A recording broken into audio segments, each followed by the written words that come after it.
Hi, I'm Lauren Martinez Catlin. I'm an author and poet, and my first book came out this year. It's called The Other Side of Silence. There's a link below where you can purchase it. Give it a click, check it out. The book is divided into 7 chapters, each featuring a different main character, and today I'm going to be talking about Peter. So, Peter has an awful lot in his life. He has a lot of things, he has a lot of comforts, and his life is very predictable and very safe. He's not worried for his survival. That's all sort of taken for granted in Peter's life. And yet, he really feels powerless in his own life. His career has taken a path that he never intended it to take. He's not doing any of the things he really wants to be able to do. And his relationship with Alice is not going the way he wants it to go.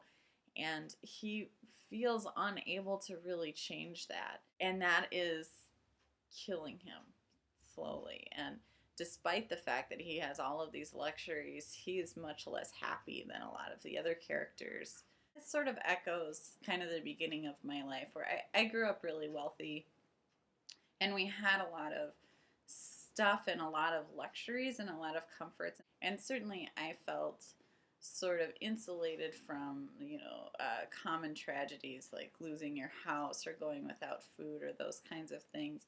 And yet, tragedies that did happen, real tragedies that did happen, felt invalidated by the wealth, by the luxury that we lived in.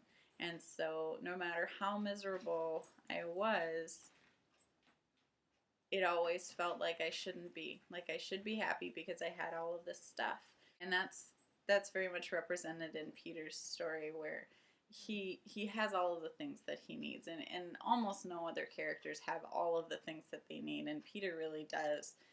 Almost because of that, he's unable to express what is missing and what he's desperately in need of in his life. And the real reason he's unable to change his own life is because he has no energy, he has no drive. And that's the one resource that Peter is really lacking because he is very introverted and he's very introspective. He's aware of this problem. He knows what he's missing. He knows that he doesn't have the energy to put into his life and to put into his marriage to really make it work, to really get joy out of it, to do the things that he really cares about.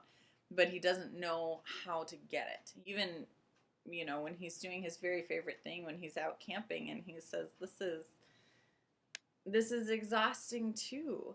For me, that is sort of the essence of living with depression, which is something I've struggled with a lot in my life, that you need something and you reach out for the thing that seems like the best idea, and it makes it even worse, and it is a terrible, terrible place to be in.